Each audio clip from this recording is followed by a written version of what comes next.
trust the process. What you're trying to do is develop the understanding of the process and to apply yourself consistently to it to see something come of it.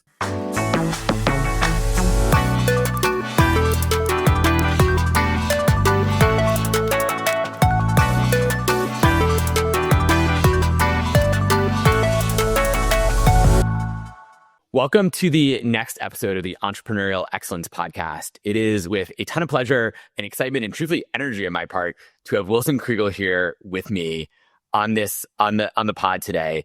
Wilson is someone I've known for probably 10 years or so when we worked together back when he was at Pixar.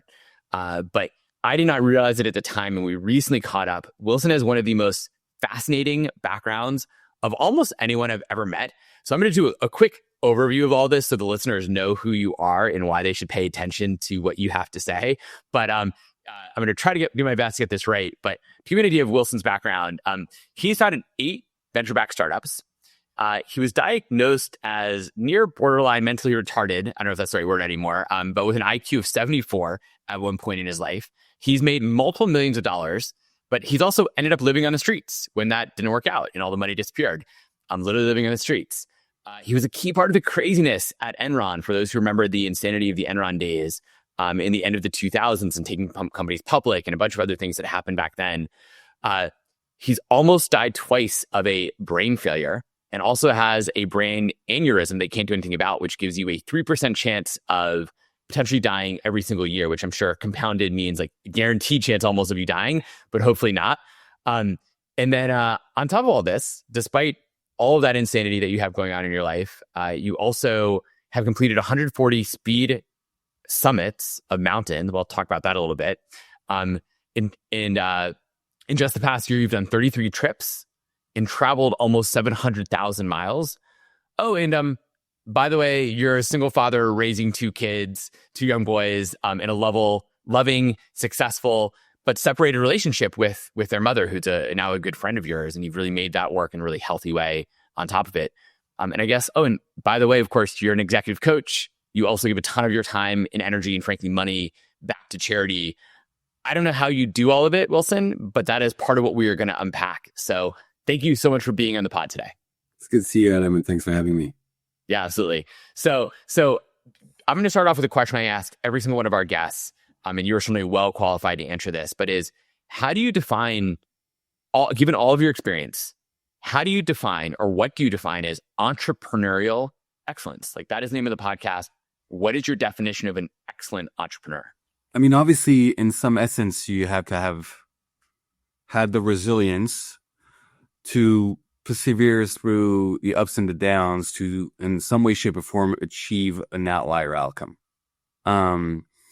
I think there's a lot of small businesses out there. I think there's a lot of lifestyle businesses out there. I think there's a lot of, little family-owned businesses. I think there's a lot of owner mentality businesses. The entrepreneurial journey is really about solving a pretty significant problem or a problem of significance to a third party, to a market. And so for me, when I look at, a ton of great entrepreneurs, it's not about have you done something that was never done before. I think that's a myth. I think that's not real. Almost everything that's been done, including everything Elon's done, has been done before in some variation, tried, failed. So I don't look at it as like, did you create something that never existed, as much as were you the person to solve this problem in a way that has significant upside to the parties you were solving it for? And then were you able from there, to scale that, to extend that and its life cycle within a market for your customers and for new customers?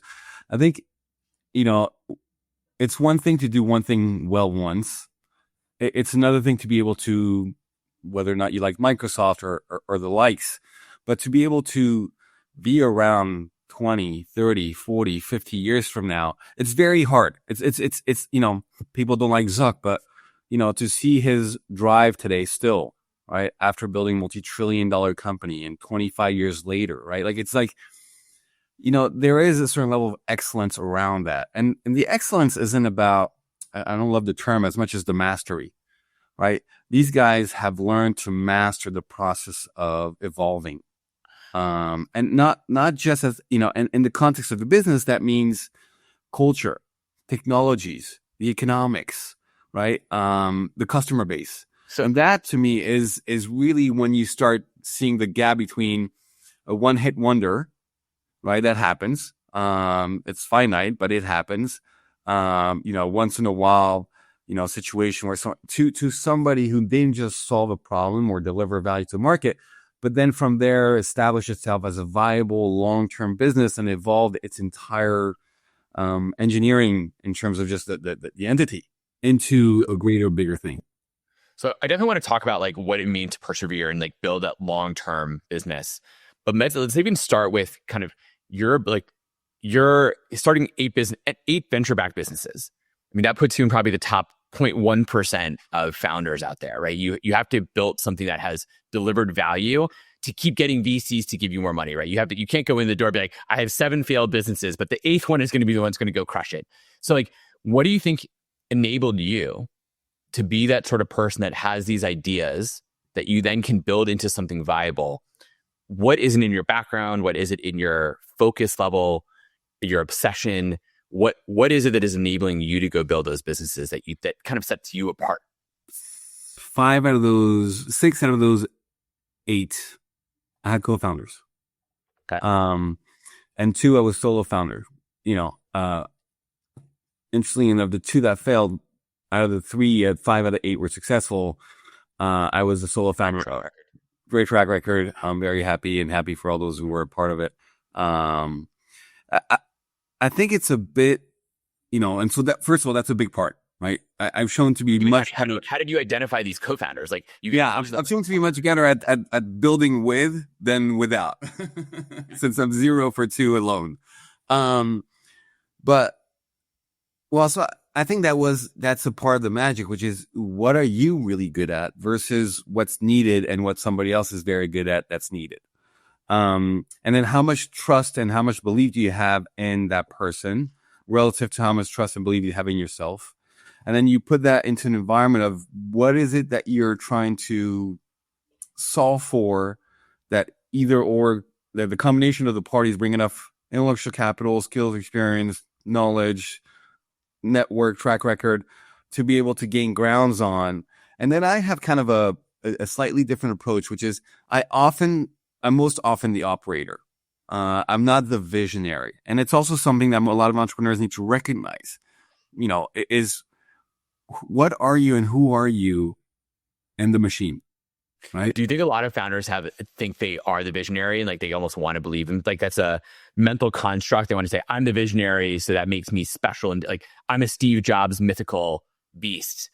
Yeah. You might not be. And that's okay. And in essence, Tim Cook created $3 trillion of valuation and Steve Jobs $300 billion. Yep. So, and it's not to take away from all the things that Steve Jobs did, because he also built a video game company. He also built an animation company, and, he reinvented himself many times over. So, there's a creative genius around that, and then also who he brought around himself to execute on that, on his ability to frame the world and frame questions and look at problems in different ways. Mm-hmm. And I think that is a part of the magic. It's really, you're ultimately looking to solve problems. Okay. Right. And so whether or not other people recognize this problem or whether or not other people have tried to solve that problem, it's really about your passion around, and your vision for how these problems get solved over time and for who and how and how much value that could create for that person. So for me, working with, individuals, one is they had to have as much passion as I could see possible for them to have in what it is that either as an engineer or a product lead they were conceiving and wanting to work on. Because ultimately it was going to be my job to execute and to make that tangibly real, right? In similar fashion that Tim did for and Steve Jobs. So I think in understanding those dynamics right out of the gate, put aside a few instances, I don't have a lot of ego around that because my thriving comes from getting it right. And I'm not, because the vision, who's to say, but getting it right is getting it right. The validation is there. every time you get it right. The KPIs, the customers, the revenues, the growth, these are all very tangible things that your actions, your approach to managing talent, your approach to using capital speak to getting it right.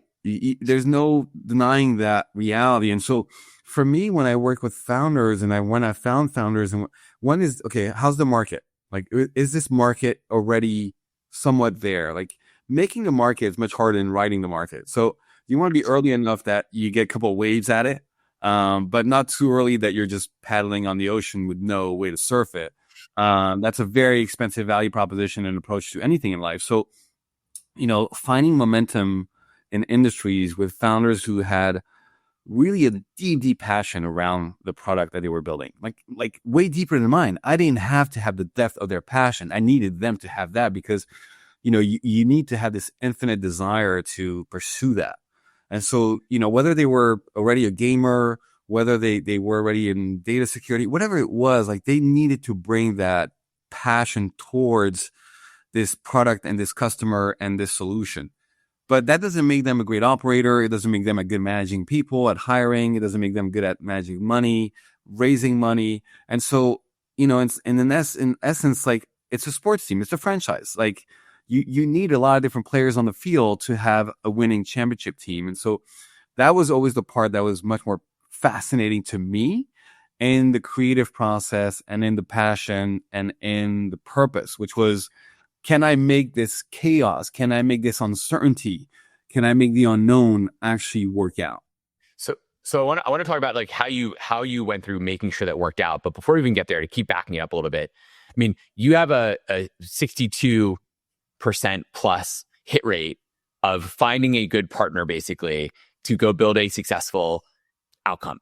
There's something like 5,000 VC-backed startups in the US every single year.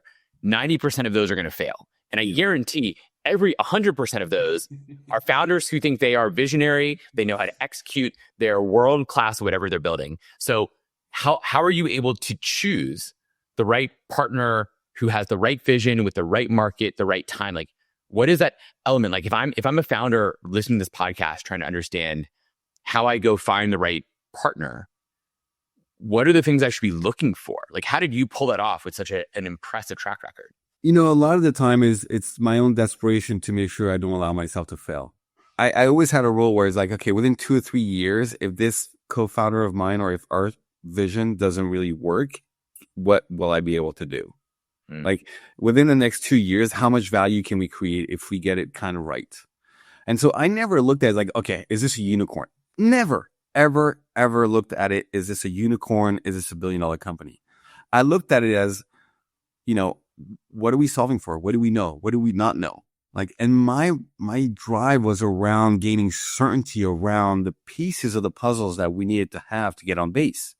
And so I'm very much of a getting on base guy versus trying to hit home runs all day long at work or in picking my opportunities, which is there's just, the market dynamics have to be there. The founder's knowledge, expertise, and skill has to be sufficient. Certainly passion. Our dynamic of engagement and resilience or aligned risk management, tolerance, and desire has to be somewhat aligned. And then there's got to be the, do I want to work with this guy to do what it takes to make sure he doesn't fail? And so for me, there was an added burden that it was going to be my responsibility in some essence to ensure that this guy was going to win. Because if this guy was going to win, then I was going to win. How did you deal with those situations? I mean, I think I can speak for myself, certainly, and probably lots and lots of founders who you start with somebody, you think you're going great, everyone's aligned, and then somehow your partner just loses the drive or they're not into it anymore. And you feel like you're pulling everyone up a hill, or pushing a boulder up a hill that keeps falling backwards. And you have this co-founder who's almost dead weight. They're just not excited anymore. They're not into it. How do you keep your own passion going? Or do you say, look, fine, if you're not into it anymore, I'm not into it. But like, that's hard to say no to that too. Yeah. I don't know. Like I can't say exactly why, but whether it was Hubert, who was founder of Curse, which was the MMO gaming community that sold to Twitch. When I went to Paris to see him, this was in 2006, I had the opportunity to work at Second Life as head of marketing, turned that down. And then I saw this LinkedIn post and this kid was like, oh, I'm running this MMO online community. And I'm looking for, a co-founder to build a media gaming company. And I was like, what? And he's in Paris, and, his Curse and World of Warcraft. And I was like, okay, I pinged him on LinkedIn. We started talking. We got a phone call. This kid was in a basement. He got kicked out of school, kicked out of his house. He wasn't he was actually a rich kid originally. Like he came from a good family and he had plenty of opportunity. But that was his passion. And he had like 400 kids in his guild around the world. And he's just playing all day World of Warcraft, like all day. And so I went to Paris. I met with him, and that person has to have the passion, like the undeniable presence and energy that you would want to spend time with every day. Like it's not a fickle thing. It's kind of, it's already there in what they're choosing to do. You can't fake it, in essence, right? He was playing 12 hours a day, building, managing a little website which had 1 million unique visitors at that time, which was a lot, that nobody ever heard of, around World of Warcraft. And he was, managing these kids around the world playing World of Warcraft in their guild. And he was talking to me with so much conviction and passion about why you needed, a database, and why you needed the forums, and why you needed add-ons and widgets. And he was showing me his game, and then he was talking, and he had already done a lot of his own work, and he had already made a lot of his own investments, and he already had a lot of his own passion. And it was clear that this kid, I think he was 18 or 19 at that time, didn't write English and barely spoke any English. Like, he was all in already. And so what he didn't have, he already recognized the fact that there's a lot of things he didn't know and wouldn't be able to succeed at. But he was willing enough, right, to meet some foreign kid who was half French, which helped him culturally and his affinity for me. But, and then he saw my willingness to go to France just to meet with him, right, on a wing.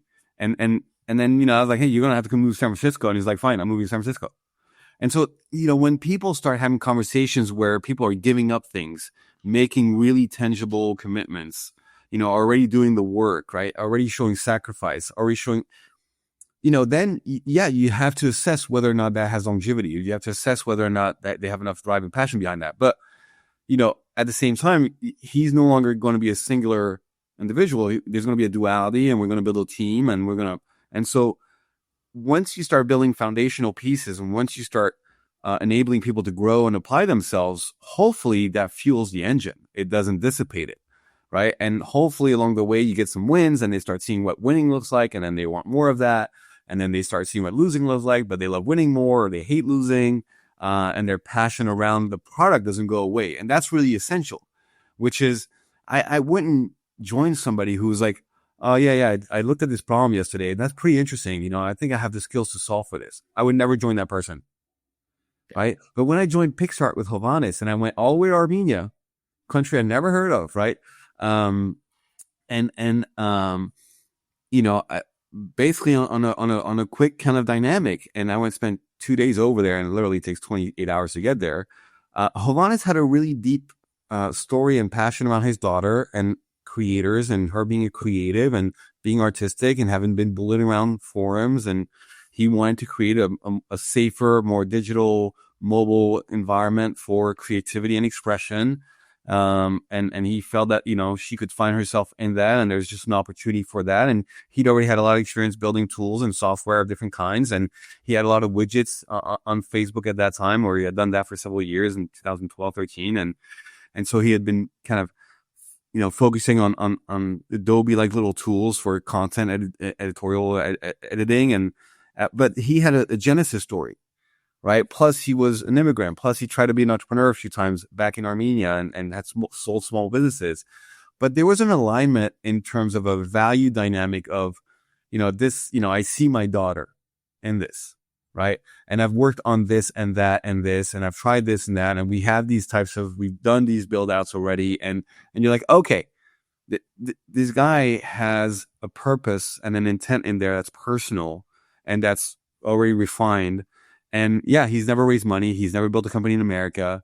He doesn't know venture. He's always been an outsource shop. And then, here I am in Armenia, but he also, again, it's like, hey, yeah, sure, come over. And he brings me into his home. He has me meet his co-founder. And at that time, basically he owned 90% of the company, and his other founder owned 10%, and they were self-funded. And it was like, yeah, okay, let's do this. What is it going to take? And it wasn't like an overnight, like, okay, then it's done. But it was around going to the root of what it is this guy's building something, and how important is this to him. And then but then instead of saying, hey, he has to be in this for 10 years, I say, hey, if we're in this for the next 2 or 3 years, how much can we get done if we get it pretty right? And this is really important, because you go back to like, well, maybe, they don't last forever. Well, if you're winning, you last, right? But to get to the winning part, you have to have a 12 to 24 month plan and roadmap and vision and commitment to each other, and execution and deliverables and expectations that you have to have a lot of convictions on. So you do have to sit down and have those conversations where you're like, okay, how much risk can you take? How much can you travel? How much money can you lose? How long before your wife pressures you, or you run out of money at home to pay the rent, or you have to really flush that out. You have, how much trauma, problems, friction, have you dealt with or not? How much rejections is this person comfortable with? What are you going to do? What am I going to do? Who owns what? Who makes the final decision? Like, you kind of really have to own that process. And so with Havanas, we went through that, right? And we had somebody, Magdalena, who's a very famous venture capital woman, who was the first investor in Salesforce, help us mitigate for culture, because she was from Armenia as well originally. And so you just try to figure out how much transparency and how much confidence in the different parts you can gain against what in the next 12 to 24 month window you need to get done to stay alive and to get something of meaning and value out there that somebody's going to either invest again or reinvest, or that you're going to be able to start winning, right? In a way where there's tangible value behind it, which is the cap table. And then so you're saying, like, find that person who has a sort of passion, obsession, maybe, with that work, focus on it, dig into, like, are you excited by it? I mean, there's still lots of people who have that, like, does that excite you? And then do you run through this process of, like, okay, what are we really, like, what pain are we really going to go through? How fast are we really willing to move, but only over a relatively short period of time? And then so you write all that down, and then what? Are you like, okay, let's go? And then are you pushing people to move at this crazy Wilson Kriegel speed? You're like, all right, we're moving fast. Like, let's go. Let's move to San Francisco tomorrow. You're there. We're going to VC meetings. Boom, boom. We're going to get the product to market. Like, what are the next steps that you take on as, like, that driver of, Yeah, I mean, hopefully there's a duality of being catalysts for each other, right? Like, they have to be, both of them had incorporations already in place. We had to do the diligence of the work of me getting set up into that. We had to incorporate in the US. Like, there's just different dynamics around that. There's always family and cultures. And ultimately, Havanas, they moved to America for 2 years. Right. And that was a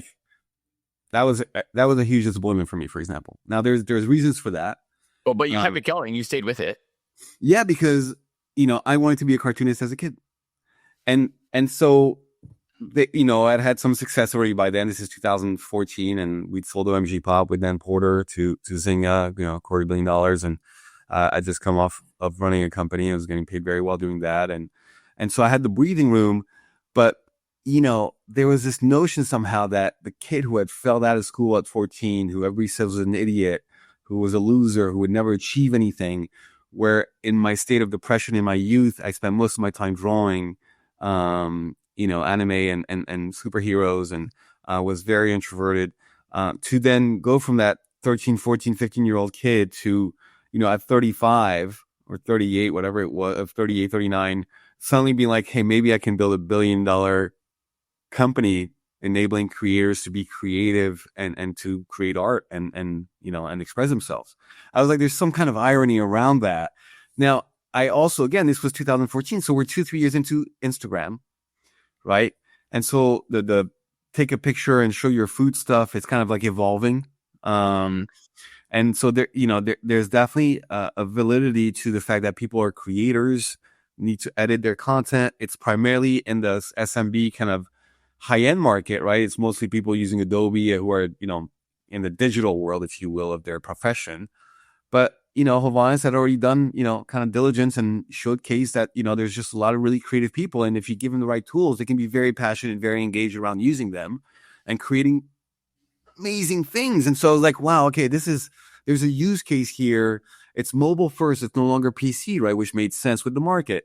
It's creators. And so they're very passionate, right? They take a lot of time. They spend a lot of time. And so there's going to be an enormous amount of time spent on the product. And if we get it right, and that is very viral because then they share it with people and then they can be spent from there. So I kind of looked at all the pieces together, and ultimately I was like, yeah, I mean, this guy knows a lot on engineering and product. He's never built a company. He's never scaled it. He's not a consumer guy, actually. And so again, there was an alignment of skills. There was an alignment of purpose. There was an alignment of potential. So what did you do? What did you bring to the table then to sort of perfect that work, right? Like, what did you bring to the table? You're like, I'm going to help take this great obsessive person in their genesis of an idea and make it into something big and real that perseveres over time, at least to achieve an exit of like pretty big exit. What are the steps you put in place? Like, what is Wilson? You kind of look at what we had. We had a small team of 6 engineers, I think, six or eight engineers. And so they were like very talented. It was basically, the Armenia is ex-Soviet Union. So, really talented engineering, military schools over there, that's, in terms of gender relationally, and it was still and still present in that culture. These guys are fairly astute in terms of, engineering and technologies. And they were very good at producing very fast. And so I was like, okay, well, we've got these users, what ended up happening is that they had a bunch of micro apps on Android, right? Like just single, like, hey, make this black, black and white, right? Like, this is 2013, 2014. Like you just took an image and you click black and white, and then that way, the system would kind of, and so, but they had a drawing app, and it was like, okay, well, each of these little apps, and they had like 24. Like it was just like a bunch of hacky stuff, right? And it was just, the UI UX is atrocious, right? You're talking about like engineers and again, culture matters, right? If you go to different parts of the world, they have different affinities for different, aesthetics and designs, and right. I mean, like, go to China, design is not the purpose, functionality is, right? So like, it's not like a good or bad. It's just what it is. So functional technology and the prowess of technology is much more important in Russia or Eastern Europe than it is the refinement, sophistication, and design and usability of things, right? It's not UX. It's really just, it works for you. What did you put in place? Like, make sure they were, I got in there. I was like, okay, then the first thing we did, we consolidated all the apps into a single app. So we the hundred thousands of users that were spread all over the place, they managed to package this cacavi of an app, Pixar, it's an origination, with all these features in a singularity. But then suddenly you had all these users in a single app. So then in itself, and the way the App Store worked, then you have momentum of growth and downloads. But we were always bigger on Android. We were always more national. But, then they were like, okay, dude, you were very expensive. Because you have to recognize that over there, $20,000 engineers, which is, $250,000 engineer here, is well paid. So you're going to hire a guy like me, give him a bunch of equities. They were like, what do we, what they wanted immediately? Like, they're a bit of a small business owner mentality. Like, you were very expensive, even though I took a huge pay cut. And so they were like, what do we do? And I was like, well, great. Now we have all these users, right? Like, I can monetize this. I mean, I had tremendous amount of extra revenue. So we just integrated some ad networks and did some. So my first hire was an ad ops person. Mm-hmm. Because immediately we had a few million users a month. So it's like, well, we have inventory, we have page views. They're coming in and out of taking the action. You little pop up here and there, and a little, a little ad at the bottom. Like everybody's just doing these basic things. Next thing you know, within a month and a half, we're book even already at the company without raising money. Right. Then I was like, okay, well, now we're growing and we have all these users that are coming back, and we don't even have a push notification. The second person I hired was an lifetime value CRM person. So what do you think though it is about your mentality where you're obviously you've done something similar? I'm sure it's different in every company, but something similar. Like, I'm going to go find the key big thing I want to do this month, find the right person for that role, put them in place, and then go. Like, how have you managed that once again at all these companies? With the co-founders, a lot of times it's just expectation management. Like, what are the priorities? What is the ideal versus what is it that people can live with? Everybody's like, oh yeah, well, if we get all this, but the reality is like, time goes by faster than you wish. Things take longer. Things are more complicated. Resource takes longer to hire. So before you know it, everybody's under a lot of pressure, and time is money. And so you have to find ways to get wins really quickly while laying down, basically the foundation to be able to build a business of viability, right? Like, so here, for example, like I said, like I got an ad ops person for like $70,000, right? That I hired from, another mobile app. and we launched a network. He included the ad, and we were profitable in the first 2 months of being in business in America. And so by default, these guys are like, holy shit, like we hired the right guy. So by default, I gain trust. So early wins creates trust. Trust with co-founders, trust with whatever the next steps that I recommend are, right? That's really important because you're dealing with culture, time gaps, expectations, people who have never done it. So they have to like take a leap of faith into doing things that they don't really think is that important because ultimately by default, they're brilliant engineers. So they think the only thing that matters is the back end and software. So the second thing after that is as we grew, it was like, hey, a CRM person, LTV, like push notification, like everybody else is getting bombarded with going back into the app. Again, 2014, 2015. So like, we got to tell them that we've got a new feature. We got to tell them that they should come back today. We got to tell them that they haven't finished their drawing. And so the second thing was, improving the KPIs around re-engagement versus drop-offs, right? And so you kind of start, and then, after that, it was like, okay, well, our UX UI is terrible. We need designers. They're like, well, no, we don't. Like, look, people are using our product. Like, everything becomes a little bit of a battle around why it matters. Like, so over a period of 1.5 years, I built a monetization department, a marketing department, a product department that didn't exist. They didn't actually have a UX UI product team, right? They didn't write specs. They just built stuff. And then I built a data, and then I built growth. And so that took 1.5 years to gradually get wins along the way, show the value. In between, obviously, we raised money. We were one of the fastest round in the history of Sequoia. We closed $15 million in 7 days.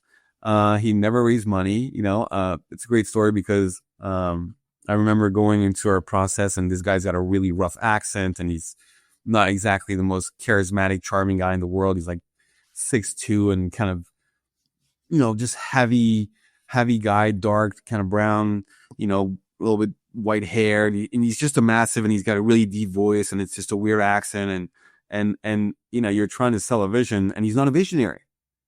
He's not a visionary, which was okay, but it's when he's the guy, it's challenging. How did you get him to do that, or is it just like he just like, here are the numbers, here's what we're doing, and it's just that they no, he had his own passion, he has his own purpose, and he when we started, like he try to give advice and insights on what he can improve on or how to do it slightly better. But it's a little bit of a touch and go. You don't really know, right? How he's going to react to a question, you learn a lot by doing, right?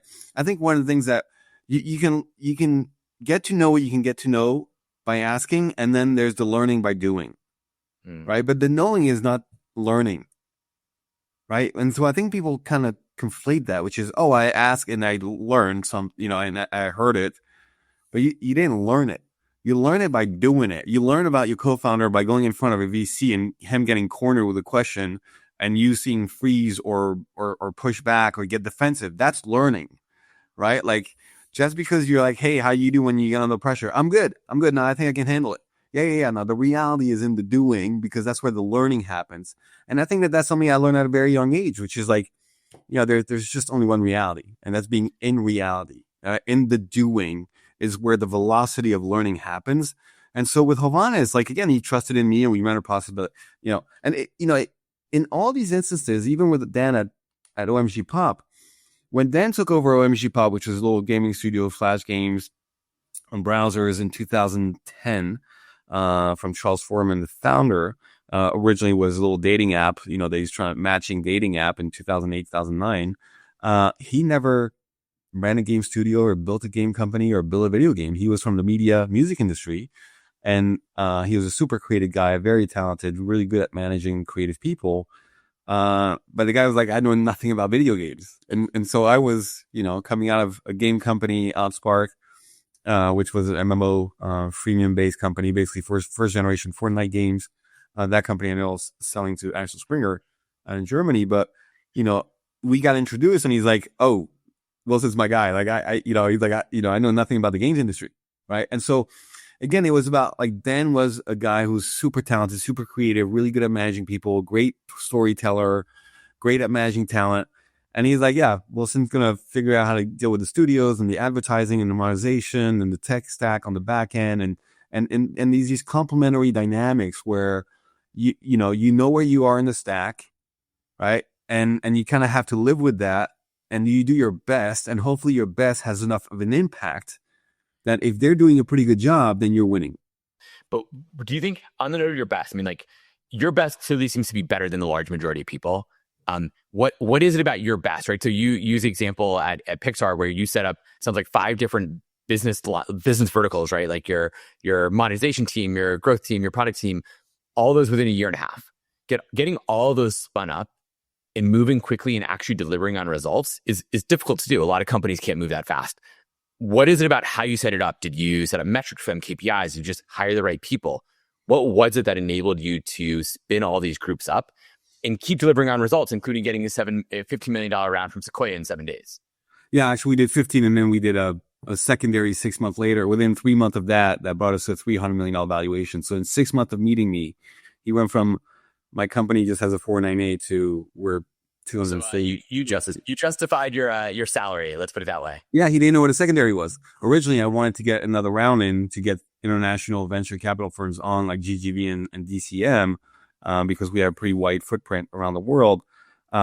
He recognized that would, he wanted to keep control as a European founder, and it's just a different mentality. And we ended up doing a secondary instead, which is why he never moved back to America. So I kind of shot myself in the leg as well, which was he has no taxes over there. Yeah. In Armenia. So if you're taking 20 million off the table, or can't remember if it was 10 or 15 at that point, but we raised 20 in secondary. And he's like, yeah, I'm not moving for another 2, like the tax dynamics there. Yeah. So what did you do to like make sure you could how did you keep achieving these things? Like, what do you think it is about you as an operator that like people should look for or try to emulate to achieve this outside success? What you have to have that the founder has, you have to have for yourself. And it's like, okay, what are the goals? How do I communicate them? What's the transparency? What's the empowerment? What's the measurables? Who, what, when, how, right? Like, and you have to constantly really be digging into that. You never go into a meeting without what are you talking about? You never leave the meeting without who owns what, when, right? Mm-hmm. Like, and so it's really about like the accountability around the expectations and how good you are communicating those. Also, it's about recognizing people as they win versus, you taking the credit as a leader for the company going well. And realistically, listen, that's the founder's job, right? Like whether or not you like it, don't like it, that's what they end up doing for themselves. That's part of their ego and that's part of the visionary and that's part of whatever. They always imply that it's all because of them, right? What I love and always liked was getting my guys to win, right? And so if I said, hey, we really need to hit this number this month, what is that going to take? And, people are going to have some understanding of that. If you hired the right person, that person is going to have some understanding of what hitting $1 million of revenue is going to be for advertising, right? Like how many impressions, right? But that's the reason why I was pretty good at that point with 2016, 17. It's because I've been doing that for 25 years. I started as an analyst on Wall Street, right? And so you're talking about really going through the individual lines of an Excel sheet.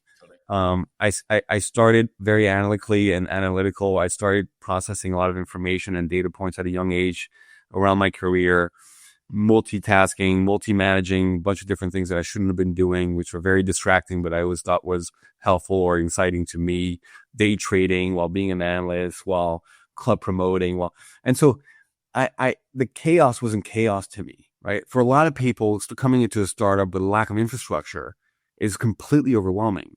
But I grew up on a farm where most of every day there was no hot water or electricity, and we ate what we killed. And so what is chaos, right? That's just somebody's inability to deal with uncertainty, right? And a foundational structure that makes them feel that they're safe. I never had safety growing up. So safety isn't what I'm solving for or what I rely on. So I think there's just a dynamic of how we're all constructed throughout our lives and how we grow from different experiences where it allows us to attain certain skills and assets that by the time you're at a moment or you're in stages of your life of scalability or achieving grand things or getting empowerment or leading others, hopefully, you were able to kind of accrue all these things in a way where they've all become a mastery to you or they've all become skills that very few other people have. Can you learn that, or does it have to be something you kind of grew up being forced to kind of become a part of? Like, in other words, can you train your mind, or you're an executive coach, can you train your mind to be like, I'm going to not only be able to handle this chaos, but maybe embrace it and enjoy it versus it just being like some people can handle it, some people can't. And it's just based on your historical life story. I mean, there is very much of a foundation to all things. The brain was wired within the first 8 years of your life, right? That's almost 90% of its entire development. There's no doubt that depending on the dynamics, but really after that, it's a lot of what are you doing every time that you're reacting, right? So much of it's subconscious, but as you go through your teenage years into your early adulthood and then your patterns, right? So I had to rewire myself at a young age. And so ultimately in the process of rewiring myself, I got to cherry pick a lot of things and I got to take advantage of a lot of things that had been negatives to become positive. And I got to, see things in a different context and with different framings. And then I got to apply those with a new narrative or a new framing and see the value in them and then kind of refine that experience and refine those opportunities and refine what that tool can become or that skill can become. So I don't think that, first of all, when I executive coach, I don't coach people who don't have traumas, right? And it doesn't mean I'm looking for, a mess, right? Because then it's a mess. What I mean by that is there has to be an origin story, right? That this person is living the life journey of and through and trying to become on the other side of, right? And so because whatever it is that these guys are doing, it's going to be really hard. And deep down, there's got to be something that they're solving for that I can't create for them. And I can't stimulate. Almost like the inner drive, like inner fire of some sort. Yes, of course, right? It's subconscious, right? A lot of my executives, one of the biggest shortcomings of all executives is the patterns that we developed in our egos, right? It's not the ego. It's the pattern that you develop through your ego, right? That becomes your sense of reality and behavior and normality. And by default, are they working with you to try to change that or to harness it? So, because you can work as you've for a combination of things, right? It's depending on the founder and the stage. There's a lot of ways in which we worked together, but yeah, what I try to do is use every single circumstance for a positive outcome. And so if there's, if they're triggered by something and they experience anger, right? Like I got to have them recognize where that anger is coming from, but I also need them to continue winning at doing their job. Right. And so there's a duality for all these things, which is it cannot be static, right? It's not just about self-awareness. That's not enough, right? Like that's just not enough. So the beauty of humans is that we're full of flaws and that's we're constantly full of opportunities to be made self-aware of, of who we are in ways that sometimes are pleasant and some way unpleasant. I came to look at things in my rewiring as everything being an opportunity. And so in some ways, everything being equal to creating an opportunity. So it's no longer, is it good, is it bad? It's what is it going to take?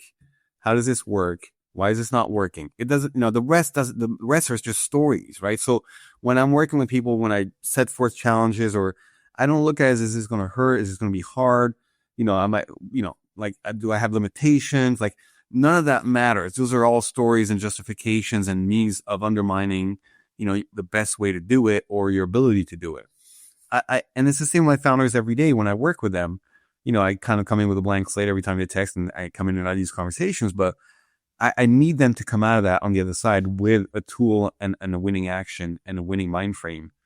And I need them to recognize also, gradually, because again, self-awareness comes through kind of catching yourself on a repeated basis with repeated patterns. And so it's a gradual process, but really like, one of my great executives, very, tremendous guy. He projects a lot of neurosis into the future. He hates uncertainty.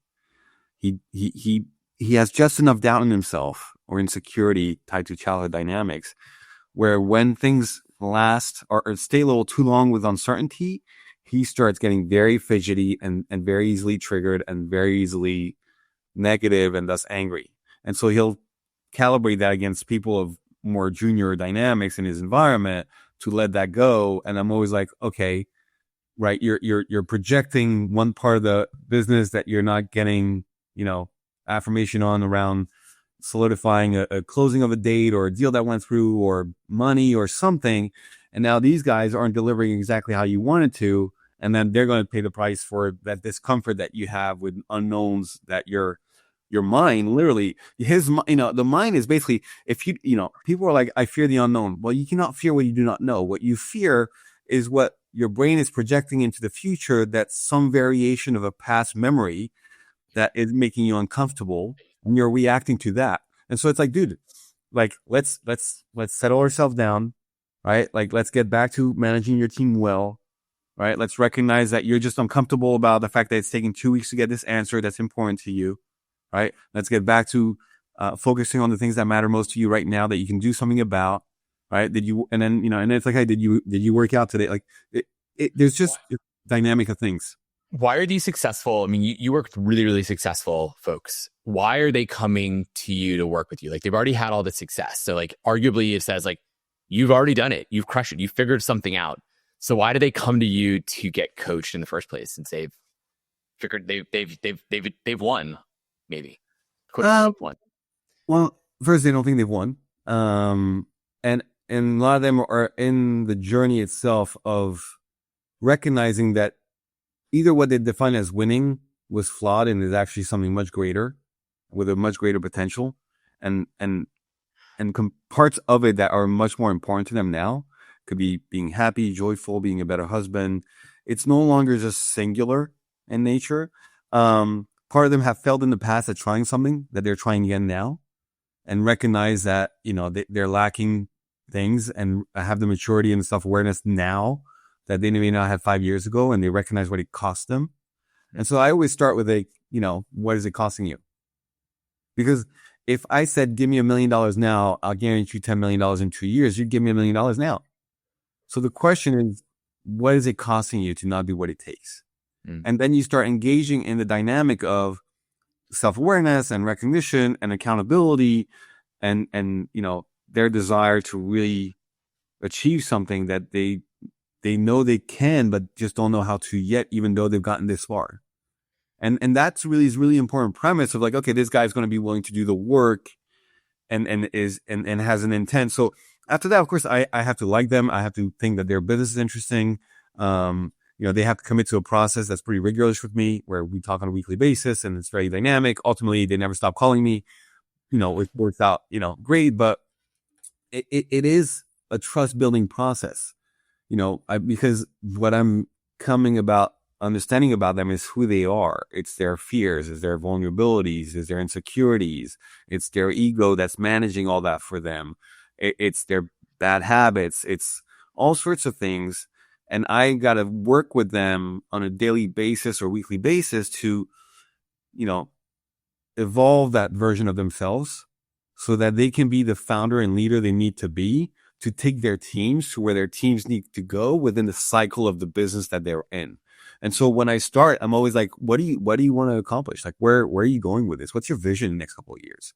Because ultimately we are dealing with cycles, a cycle of a business, a cycle of a human.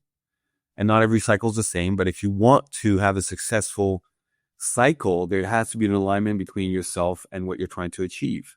And so that is really kind of where the mastery of what I do comes in. And because I've done so many things in so many different contexts of life and at so many different stages and levels, I've had to master that.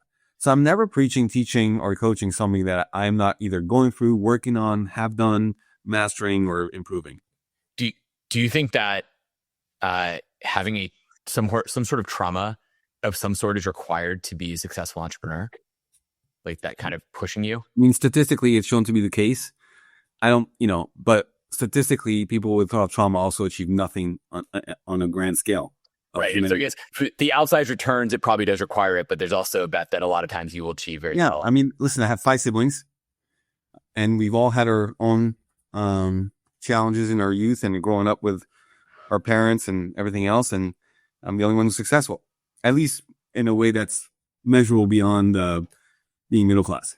Financial success. So actually, on that note, your life story is too interesting not to discuss. So let's talk through your traumas, whatever you're comfortable talking about, like your traumas. What led you to be this person who has had so many successes financially and great outcomes in continuing to push yourself in various ways, not only financially, but also the athletically and everything else.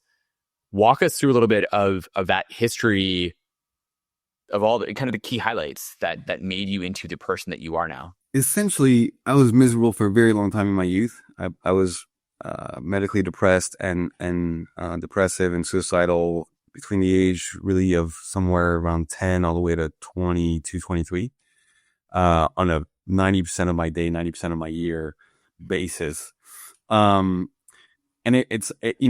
by that point, I had failed out of school at 14 for failing 4 years of school. Luckily I was 1 year ahead, but ultimately, so I was 3 years behind. I had lived in America. I had lived in France. I had lived with a father who was trying to create the American dream. I had lived with a mother who had an abusive husband. We had lived in the projects, where I was a minority, and getting chased and mugged all the time, and, baseball bats and knives and a lot of violence there.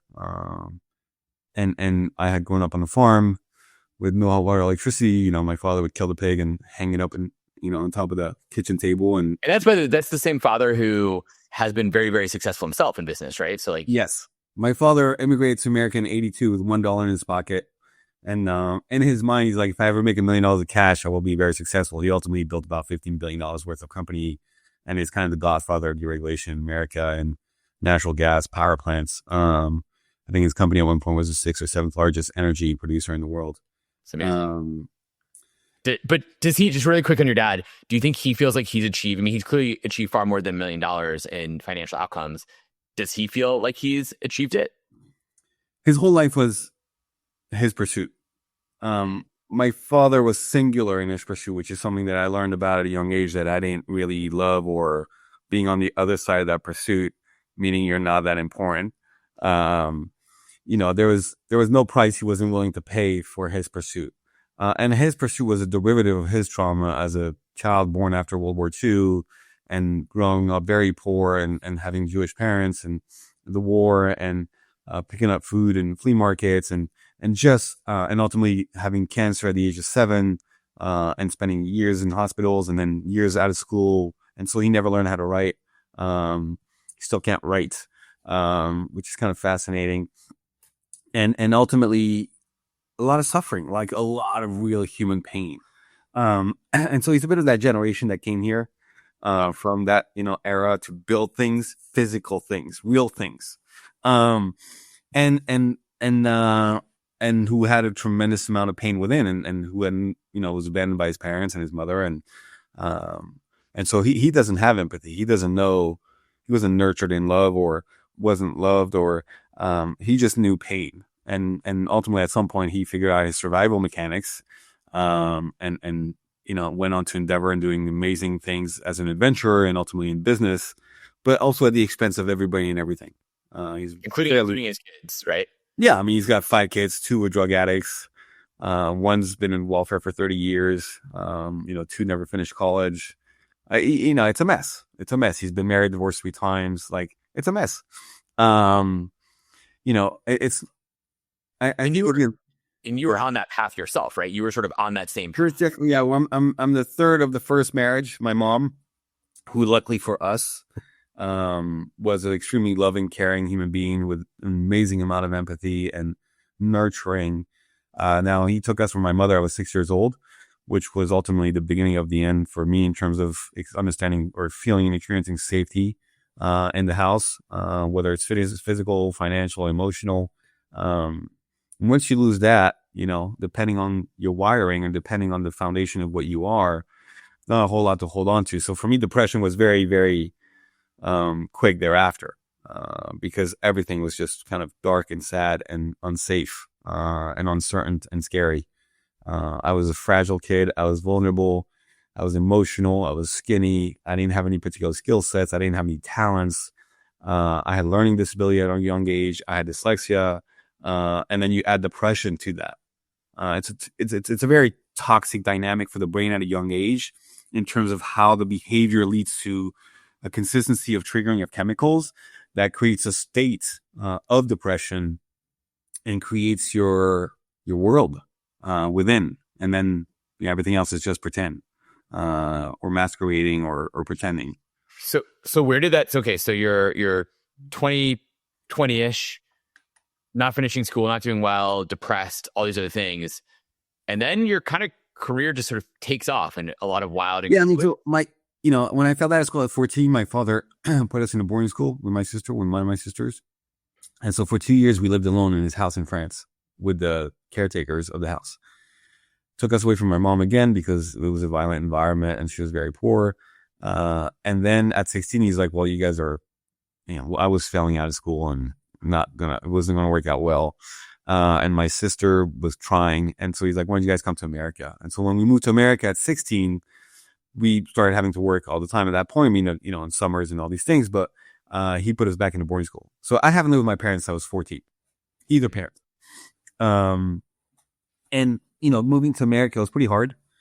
We had to leave our mom again. So that was pretty traumatic. You leave a language, you leave a culture, you leave friends.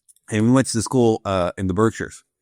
And so we were in the middle of nowhere in Western Massachusetts, not in New York City where my father lived, not with rich kids. And at that point, my father, it's 92, he's built some level of success, still living with a lot of debt, but, there's a machine in place where it looks good.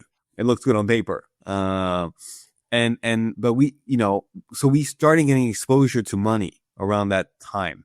Kids who were going to boarding school or in France, we were in a boarding school and really had not had exposure to money before then. I grew up in very diverse environments and arts and minorities, and my mom was always often dating somebody from the Middle East or some other culture, and so it was quite diverse and quite different. You suddenly go into hockey school where people are just dipping and hiking and grunge and Grateful Dead, and it's a wild experience. It was very hard to simulate at first. It's where I lost my accent because everybody thought I was just a jerk kid from Paris with an attitude. And I certainly had an attitude because I had a lot of issues. But it wasn't about the Americans. It was just, what else do you have? I had nothing. You go into a school where you have, people wearing jerseys and representing the school, and you have a track and you have facilities. And it was like on TV. Like it was really like that for us. It was like, were you excited or like scared by that? Both. But suddenly it's like basketball. I'm a kid of the 90s. So you're talking about the Bulls era. Yeah. You're talking about the Dream Team era. And now you're in America and you see these black kids and these kids playing basketball and dunking, and they're 14 years old and you're like, wow. And it's like, this is real now. And sports was really my first foray into socializing, into culture, into self-respect, into discipline, into work ethic.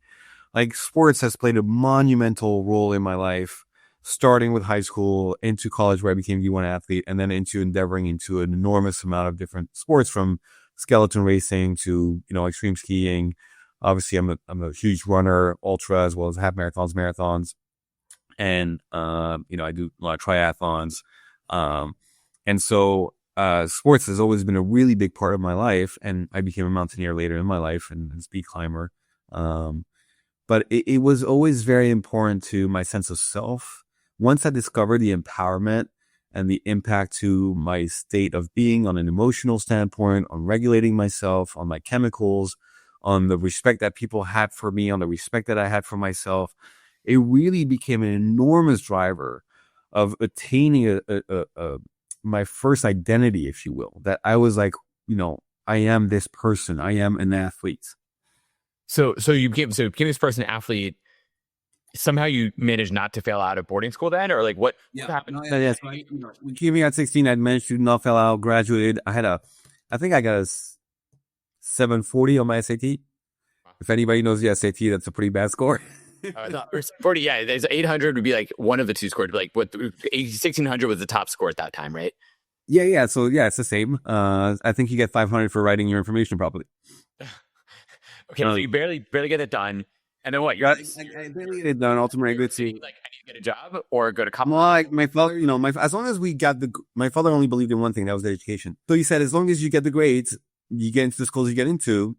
If it's a school that you're studying something, then I will pay for it. And so I got into college. My sister got into Connecticut College. I got to Wheaton College near Boston. Wheaton was its first 4 years with male in the school. It used to be a mini Ivy, all sister schools. Started the track and field program there, and I was part of that first generation. They brought some great track coach, and ultimately I became D1 in the long jump on national. Wow. And so Okay, so then you go through school, end up then New York City. Like, what is the first job? Like, what do you when you had all these crazy jobs, like Accenture, being part of the crazy early 2000s, making money, between 16 and 21 when I graduated, I worked construction. I worked on construction sites, power plants, oil rigs, dams. I was a lumberjack. I was a messenger. Like, I had very low labor jobs. I wasn't just because you needed to get a job to make some money. My father always wanted us to work. My father always wanted us to work, and I wasn't qualified to do anything. And by the way, I thought I was going to do construction my whole life. Like, when I worked on power plants and oil rigs off Santa Barbara, I worked on those oil rigs, Raytheon-based oil rigs, the oil pipelines there. I thought that was the coolest thing in the world. I thought that was America. Like, I was in Arizona, I was in California. Like, those was my first experiences of travels. Like, they had a huge impact on my discovery of America, and its grandeur. Like, not like politics but just nature. Like, just being in these different places. I worked on a huge dam outside of Phoenix, Arizona during I believe it was the 95 finals when the Bulls played Phoenix. Like, it was like, there was always something going on where I was like, wow, when I worked off the oil rigs off of Santa Barbara, I mean, like, Santa Barbara is like, my God, I'm in California. Like, now I worked on pipelines. It wasn't like the sexiest thing in the world, but like, I got to see the ocean every day. So it was like, there was all these little moments where it was never really the work as much as the environment. All of them had something really kind of opportunistic about them. And that is really ultimately kind of a fundamental premise of everything that I do, which is there's no opportunity. It's just what you make of every circumstance, right? Like, when I cut my thumb off, I was a mechanic for a large bakery oven company in Did you still have your thumb? What do you mean you cut it off? Yeah, I cut off the tendons on my thumb, okay. Right? And that forced me into an office job. I had 2-3 hours of surgery to get the tendons put back together, and then that was it. And then next, I'm in an office, and the guy goes, well, you should follow and track around the salespeople and start doing some CRM around sales. And that led me to an office job, which led me to interact with salespeople and led me to understand sales processes and, being on the road, which I loved. And we were in the car all day and meeting different clients and what was working for them and not, and, deliveries and missed deliveries and all sorts of stuff. And, again, a missed opportunity. And I was pissed every time I lost something. I was always pissed until you like reframe your thing into like, well, okay, well, now I got to make this work. Because this guy in the car next to me, it's his real job, right? I'm tagging along. I'm 18 years old, 19 years old.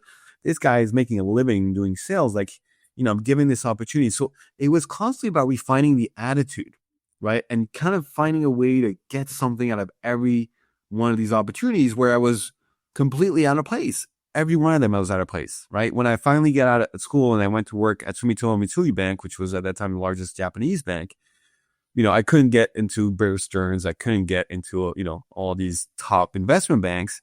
Totally unqualified for that. I got into commercial banking. I did corporate project finance, power plants, oil rigs, pipelines. And one of the reasons why they liked me is because I worked on those assets. And so if you're doing credit risk and you're doing grants and you're issuing credit lines, you got to go to the sites and you got to do the rec lines and you got to make sure that they're spending the money according to what they're saying they do. And if there's economical or political, geopolitical problems, you got to write those into the credit assessments. And I loved it. I got to go to Canada and Latin America, and I was like, this is amazing. And so for you, like, it's almost like embracing opportunity every time it comes. Like, everything is an opportunity to you, whereas some people are like, oh, this is a setback, this sucks. And for you, it's like, no, this is an opportunity to learn something new. Yeah, when it happens, it's always a setback, right? When you're losing something that you think you earned or you're entitled to or that you wish you had or that you're happy to have, everything is a setback. But the question is ultimately, how quickly do you rebound from that? And the startup game is, how quickly do you rebound from everything every day, right? So every day is a new challenge that you're not exactly right. So it's like, okay, so then, I grew up in an environment where I was miserable every day. That was my default. So it's like, you start looking at things from a different context. When I started rewiring my brain in my early 20s, like, a lot of it was just like, well, it can be negative, it can be positive. Like, what is it that I'm choosing, right? What is it that I'm seeing? What is it that I'm taking advantage of or being taken out of, am I a victimization mentality? Am I trying to make this worth something to me? How am I empowering myself versus being a victim around things? Like, and so it's not like an overnight thing. It's like a progression. But life has a way where if you put yourself out there and trying to do the work, it's going to find ways to reward you even when you don't expect it or you don't understand the reward yet. So when you say you talk about like rewiring your brain, give us like a quick detour on like what that means. Like how do people learn from your ability to rewire your brain going through all this adversity Yeah, I'm sure. changing? In 21, when I was 21 or 22, is when they tested me as borderline mentally retarded with 74 IQ, which is not like at 12 or something like that. It was like old already. And I had so much, the chemicals and the mindset and the wiring was so deeply rooted. I couldn't process information or capture information or read information or deal with uncertainty or fear or insecurity the same way as everybody else by that point. And so it had a really detrimental impact on my learning abilities. And so I tested and you people telling you you're not smart. Like that must be like you get told the whole time, you start to believe it. Yeah, I always believed I was an idiot. I mean, but I also always believed I could be Superman. Because at some point the victim has to choose somehow. And because I was a Marvel comic superhero, my mother was being abused a lot by my stepfather. I was always in these very dire circumstances. The imagination has this wild dynamic to it. And somehow part of survival is the imagination, right? It's the hope. It's the possibility. And that requires imagination, because when everything is horrible, you got to have imagination, because that's the saving grace, right? Like, so the drawing and the imagination and the imaginary and the fantasies, like that was really a means of staying alive within, right? Not in reality, but like within myself. Like, okay, well, maybe I can't, maybe Superman does exist. I needed saving, right? I needed savior. And so, yeah, my father told me I was an idiot most of my entire life. And, and the teachers would use me as like, this is what an example of a stupid person is, when they would hand me to the board to do a math exam. And quite the teachers. Yeah. And so it was completely overwhelming. So I was always scared, right? Because I was always scared of being discovered for being the idiot that I was. So whether it was at, Wall Street or Enron or at school or in sports competing with black kids, I'd have to go to Harvard and MIT and Penn State, and I'm like this one school, one student, Wheaton. I was the only D1 athlete. So I showed up with my little, 150 pounds to compete. And these guys were like, and I was like, oh my God, I was scared all the time. Like if I wasn't crying and sad, I was scared all the time. And so at some point it's like, oh wow, okay. But at some point, all that pain, transitions to anger, and then transitions to, I've had enough of it. Like, I've had enough of all of it. Like, all of this sucks. And so when that one doctor was like, this is not who you are. And, this is not what your life, it's just who you've become. This is what your brain has evolved into for survival and its chemicals and the way it's allowing you to manage yourself. But that's not who you are. And that's not how you have to live your life. And I was like, because my identity had become my depression. My identity had become my suffering. My identity had become, and that was the only thing I had for myself. So it was like, it was very confusing to hear somebody tells you that the one thing that you have of yourself that you think is true isn't even true. And it was very complex for me to be like, what do you mean that's not who I am? Like, that's all I know of my experience of life. And so I wasn't upset at him. I was like, what? Like, what do you, like, it was like, what are you saying? It was almost, I'm basically told you, like, you can reframe your mind. And he was like, yeah, well, this is what your brain's been doing. And so this is why you're behaving this way. This is why you're struggling here, this and that. And this is why your experiences are like that. This is how these chemicals work. And so, if we put you on pharmaceutical, like over the years to come, you're going to be able to kind of have different experiences and see the world differently. And then ultimately, start becoming something else.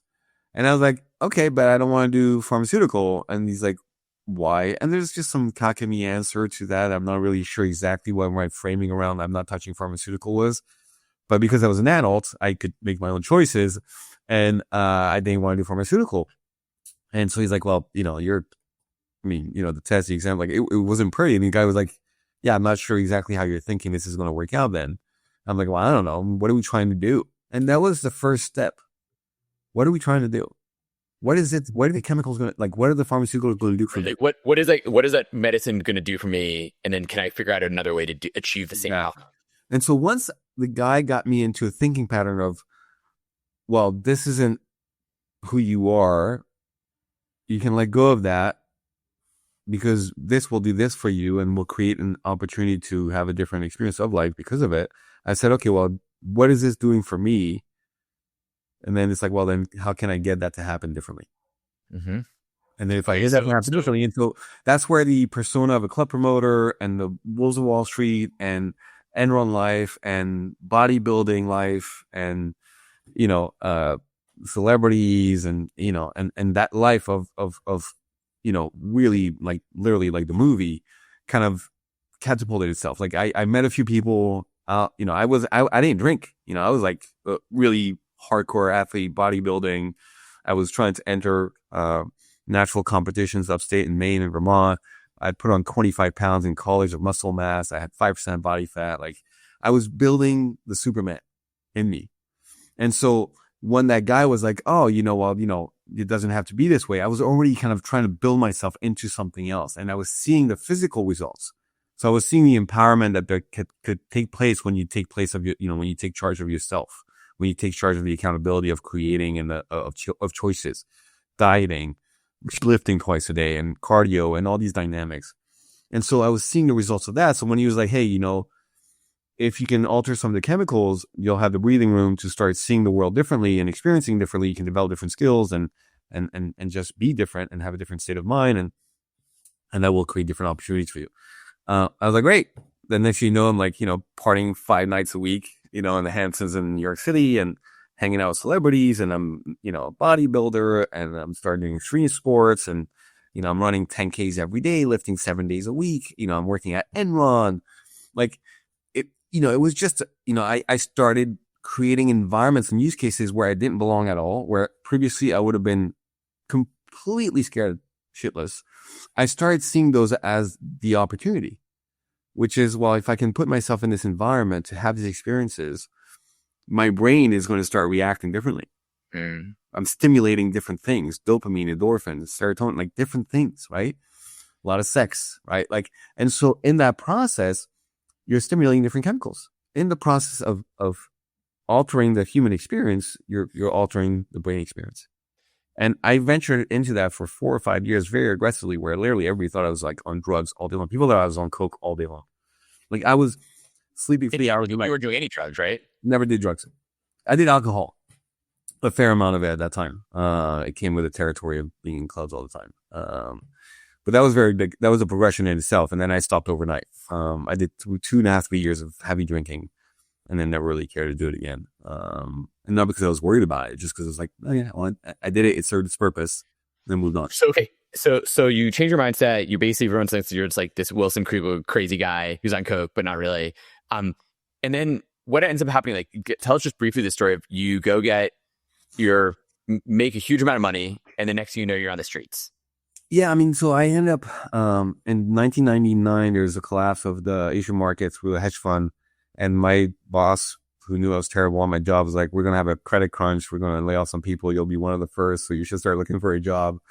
And you know, but I had been day trading and writing business plans because this was the Amazon era, the first 2000 era, the beginning of the .com. And so I was all day trading and trying to figure out a way to make money the easy way somehow. And so somebody said, hey, you should apply to Enron. They love guys like you. I was like, oh, okay. And Enron was a client because Enron originally was power plants and oil pipelines. Yeah, totally. Gas pipelines, right?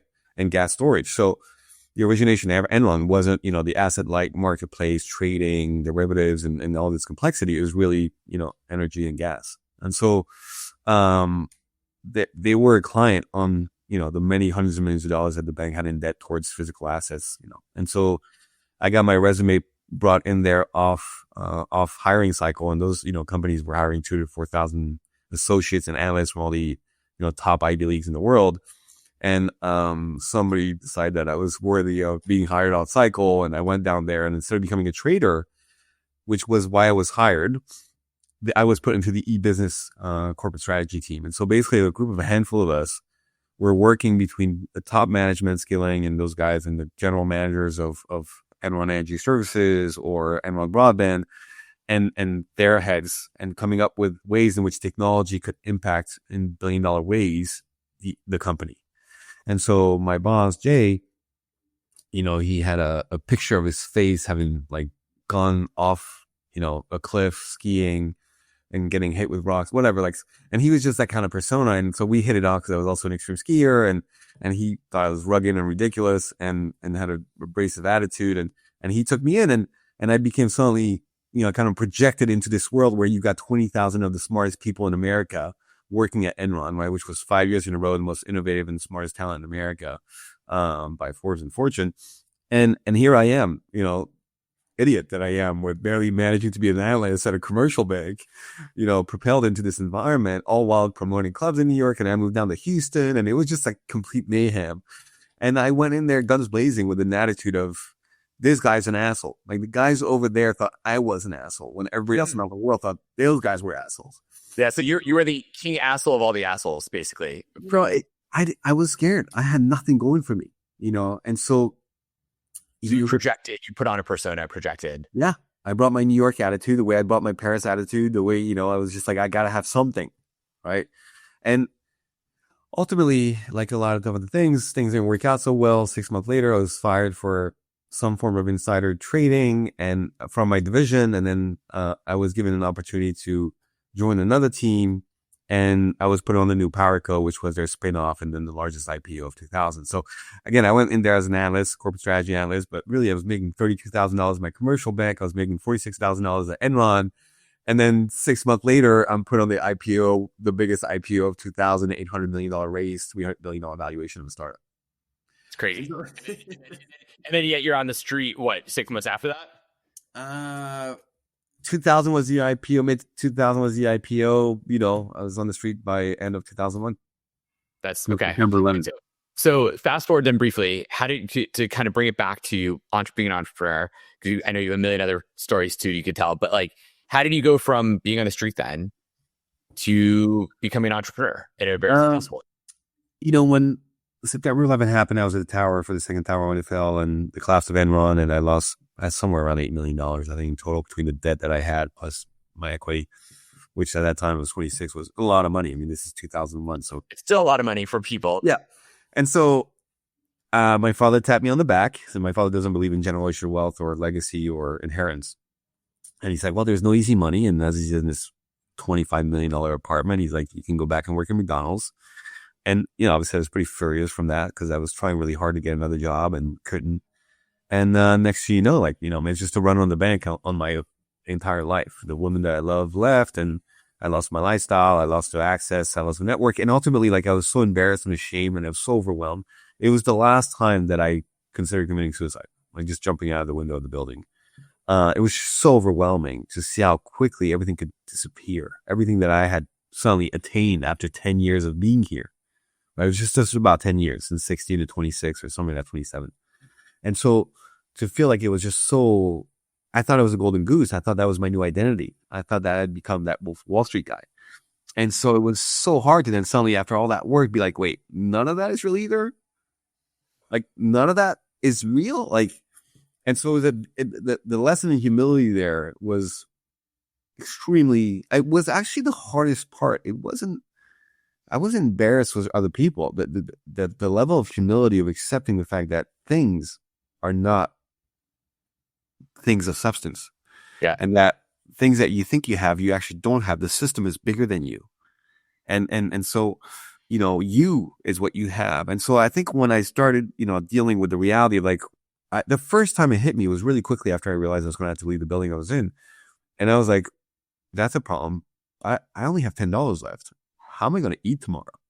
And that was the first time where, even though I grew up pretty poor, you have parents, there's some dynamics of system. Somebody else is putting food on the table, even when you're somewhat poor.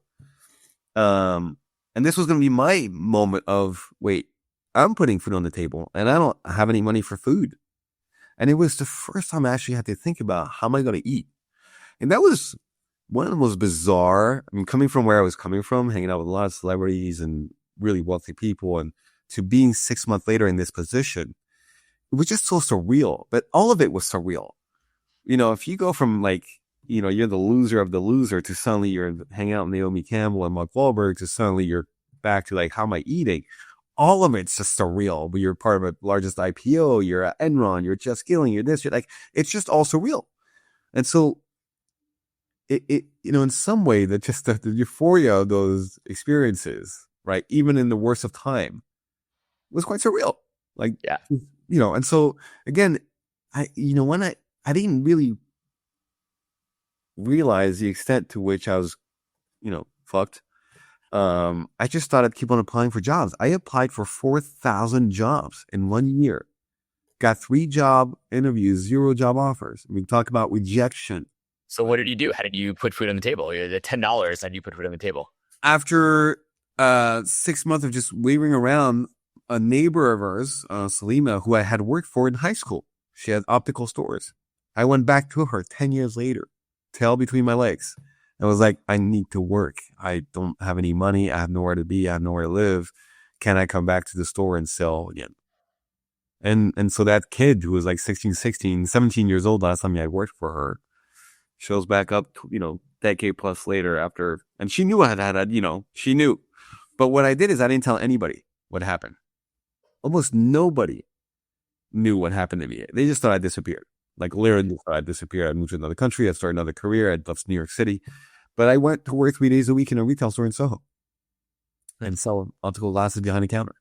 And that allowed me to get a little bit of food and apply for all these jobs and ultimately find ways of finding shelters, and different couches or, without a doubt, oddly enough, it's the context of where you're sleeping that is overwhelming, right? Like the dirtiness, the cleanliness, or it's not even whether or not you're in the street or not in the street. It's really that there was a point where I ended up sleeping in basically a dog closet for an extensive period of time, right? So the closet was the dog's bedroom, that nearly right bedroom. And so I'm sleeping on a mattress on the floor that's really a dog mattress where this old, stinky, sweaty dog had been living for, whatever in this East Side apartment, Lower East Side apartment. This guy was a musician who was very just kind of just unhealthy in terms of just like not clean. And he had 2 old dogs. And that was the hard part, is to recognize that whatever you were doing, you were coming back to that every day, to sleep. And that was really hard. And then,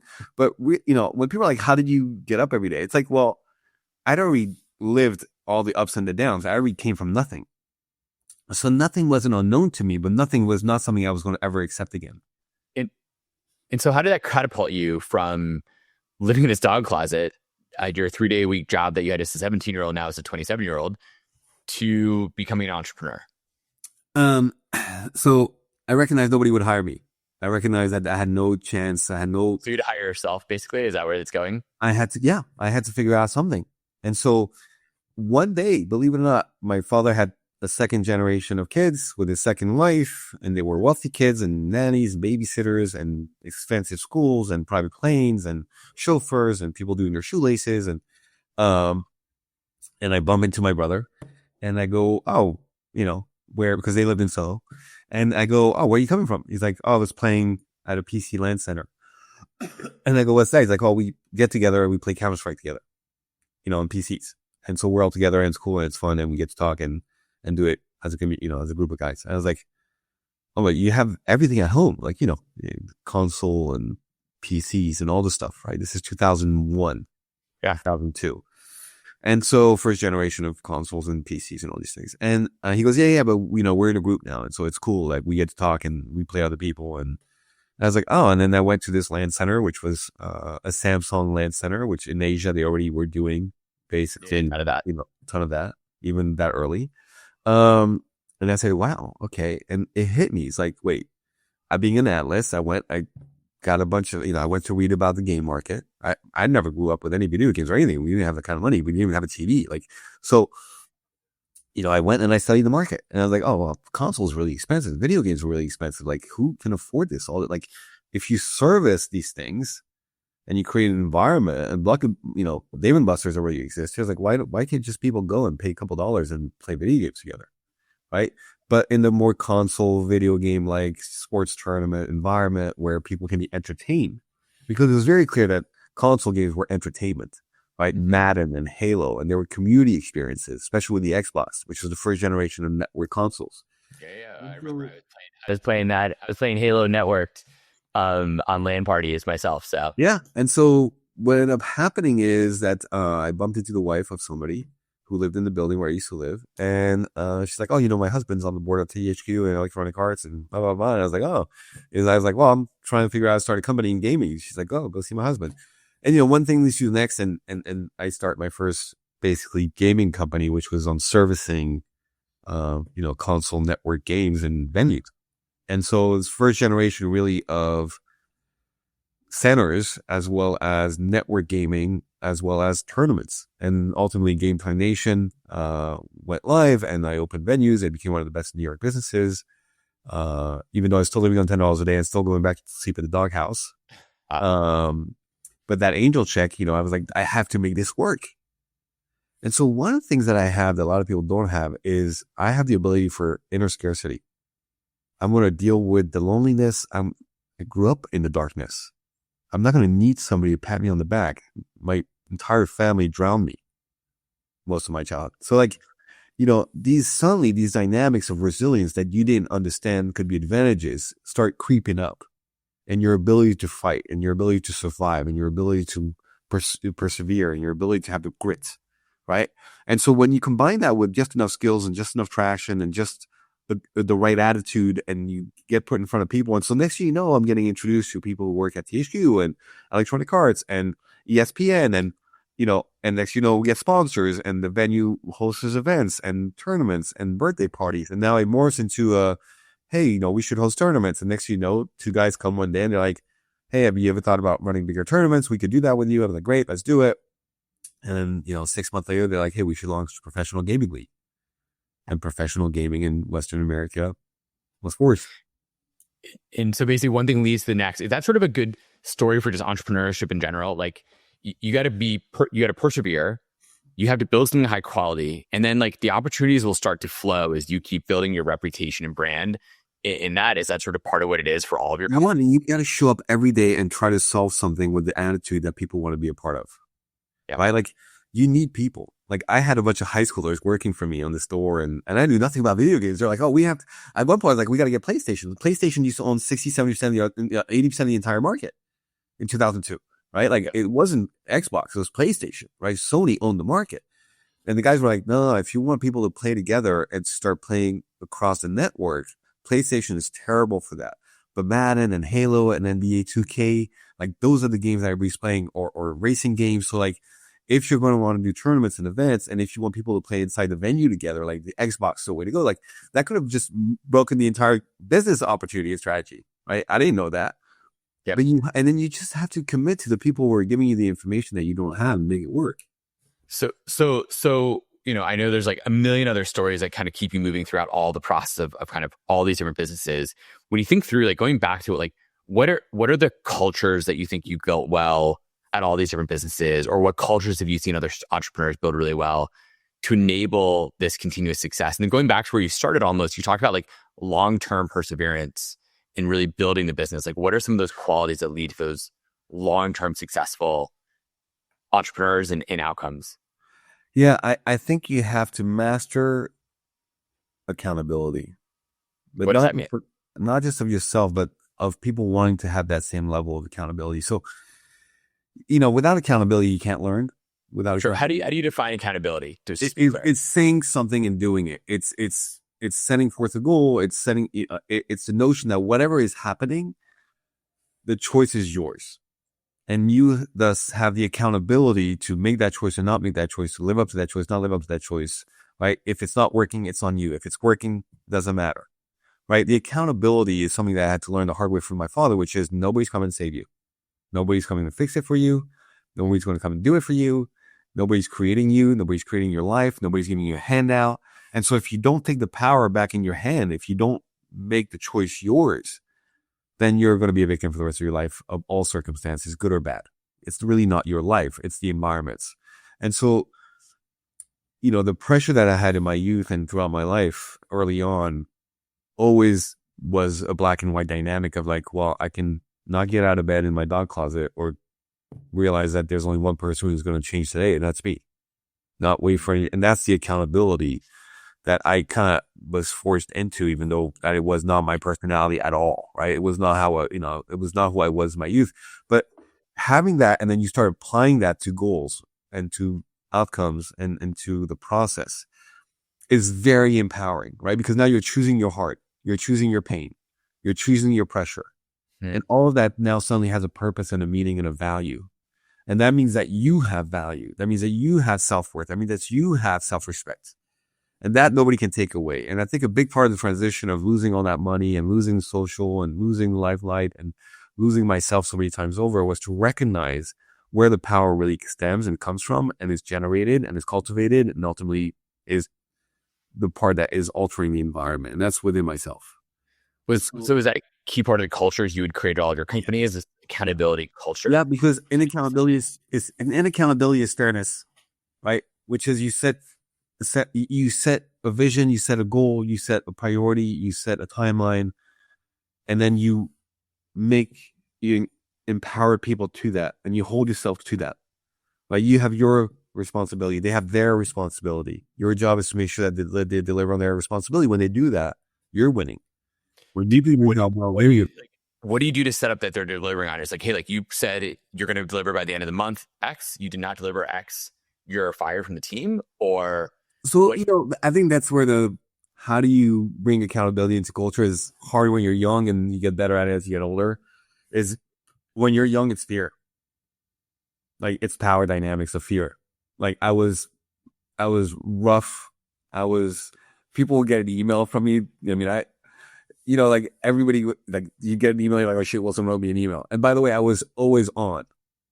Like intensity and intensity is just really a primary driver of how I do all things. And so, so it's people out, right? So you're sort of you're sending emails at all times of the day. Yeah. Yeah. I mean, 7 days a week, all times of the day. It's me in the morning. I also really don't have that much brain rest or sleep REM. So I don't need the same amount of sleep on a daily basis as most people to function at a very high capacity. And so, it's also part of how I continue constantly stimulating a lot of chemicals. And so it was, I was always on, aggressively so. And when you're young and you're managing people and you're not exactly sure of all the things that have to happen, you're not the most tactful person about it. And as you go on, you recognize that fear has its limitation and how people can grow in it. And so I think one of the things that it wasn't just saying, hey, we have to do this or we need to do that or that needs to be done by this time frame or what do you need to get that done? It was recognizing that getting it done needs participation and their choice versus forcing it. And so I think the transition of good, of the leadership that went from like, I'm a bit of a bully, right? I would say I would not have survived the 20s, the 2020 era in my 2000 era became a, what do you need to get this done mentality. Not just, hey, we need to get this done, but hey, or what's your number? Okay, well, if 2's your number, what do you think it would take to get 3? It was endorsing people and engaging people in the process of owning the accountability, not just forcing accountability. And I think that was a big pivot in my leadership and in the quality and the talent and also in the successes of my team and in scaling them, which was, if everybody's just afraid of what you're sending them after 6 months or 12 months of working with you, like they're not going to be at their best. It doesn't mean they're not going to get a lot of stuff done, but over time, there's a depreciating curve of the quality of their work as well as their intensity and their motivation. Because you're scaring them so much. Yeah, because they're functioning out of fear of losing their job, of being yelled at, of being embarrassed, of being called out, right? And so, of course, when you're young and there's a lot of pressure and there's startups, there's a lot of pressure for everybody, you're kind of spreading that around. You don't really know how to regulate yourself, right, as a leader. Right. But as you get older, you recognize that you're losing as much as you're gaining along the way. It's costing you people, or it's costing you culture, or it's costing you trust. And then it's over time, it erodes, people's motivation that, you can't always have on. So they need to have the right discipline, and to have the discipline, you have to have self-motivation. And if you're eroding them in terms of why they should come and work with you or how much they like working there, or how happy they are about working there, like ultimately that undermines that self-intent. So, that was a big part of the transition of how to include accountability in a way where when people took accountability and were a part of the winning formula, I was very good at really quickly recognizing people and rewarding people. And that reward, was it just like promotion, Tuesdays? Yeah, it would recognize them in public and calling them, and so functioning with the lever of positivity towards the group. And you recognize that ultimately everybody wants validation. Everybody wants to be validated, wants to be recognized, wants to be praised. And they want, more importantly, is productivity, one of the things I really understood about startups is that people will not make money. Very few people make money in startups. But what you can do is build fantastic teams who become extremely skilled and talented, who can go on to make their own money in a bunch of the different ways in other places or for themselves. And we have many mafias in almost all my past 5 or 6 startups of where from Outspark, Curse, OMG Pop, Pickstart, where we've had dozens of executives or VPs and above who had gone on to either start other companies or sell other companies or join other companies that became unicorn. And that's fantastic, but that's real because you made them successful and they were able to be successful in your environment. And that was deeply sought after elsewhere. And so that's when you're like, okay, that's what leadership really becomes, right? Which is not, can you retain everybody all the time, or can you scare people into staying, or scare people into doing their jobs on a Sunday? It's, can you get these people to excel at their job in the most efficient way possible, which ultimately delivers the most amount of value for the company possible? And in that process, everybody wins. And really that comes from how productive and how good of an output people create with the time they use focused on your company or their jobs.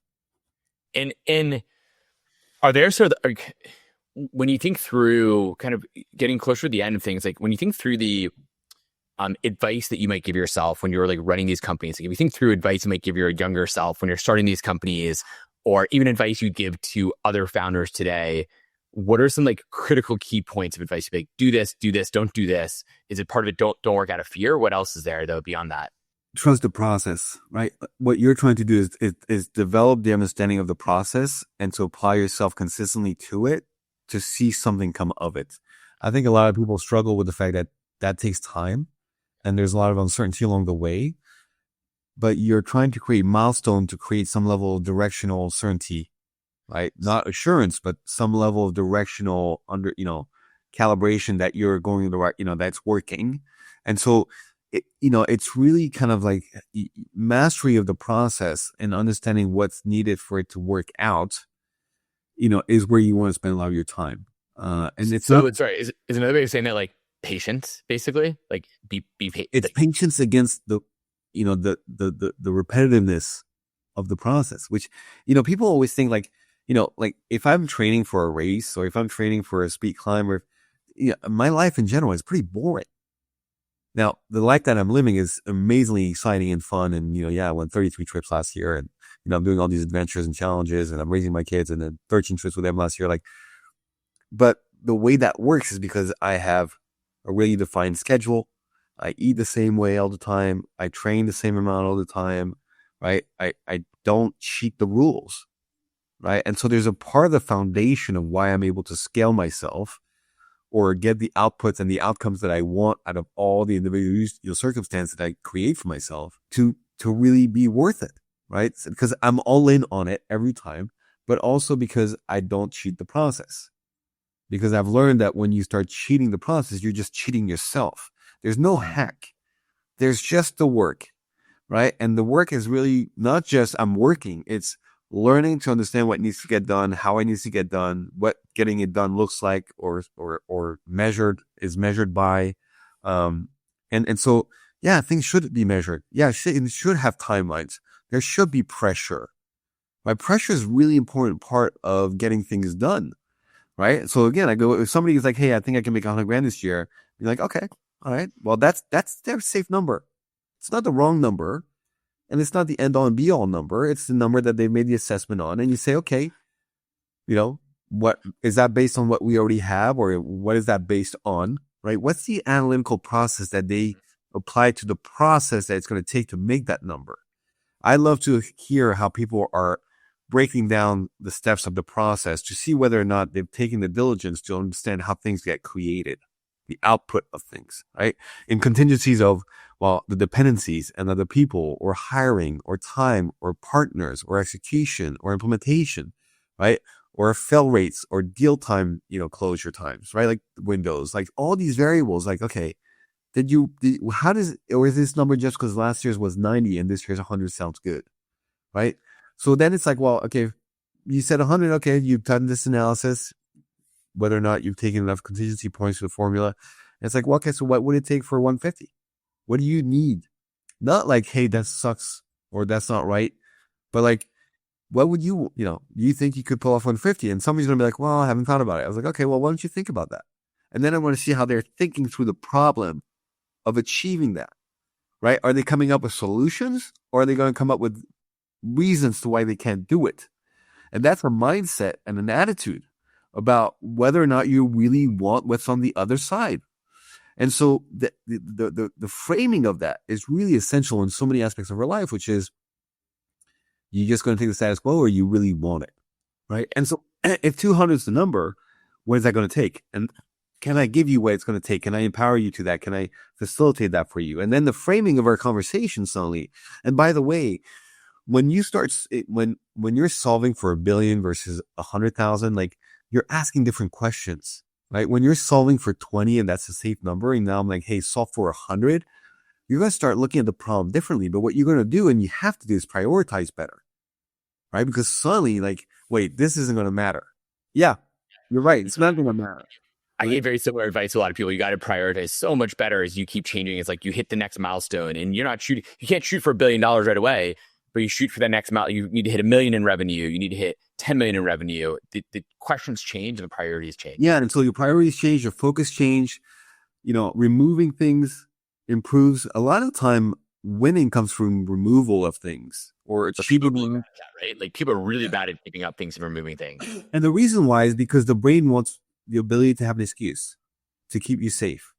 And so the brain, by default, is going to find ways along the way of your life in all sorts of circumstances to look for things that distract you from accountability, where there's a risk reward, where there's a fear, where there's a lack of safety, where there's, exposure, because the brain's entire job is to keep you safe and thus to keep you content. So, it's very good at finding ways to keep you distracted from doing the hard things or doubling down on things you should be doing that you're not sure you can get done, or that you're, or that you're tired, or whatever those things may be. And I see that a lot with a lot of people, which is, as it gets harder, instead of leaning into the hard to get better at it, they start finding ways to work on other things that they suddenly decide is important. Totally, right? And that distraction becomes a rationality and a justification to why the other part that's important hasn't moved. Do you think the best entrepreneurs are ones who are able to say no all the time and really focus on those key things to the detriment essentially of everything else, and just say, like, yeah, I think that's the thesis around the saying no, being good at saying no. It's not about not doing anything or not doing things that matter.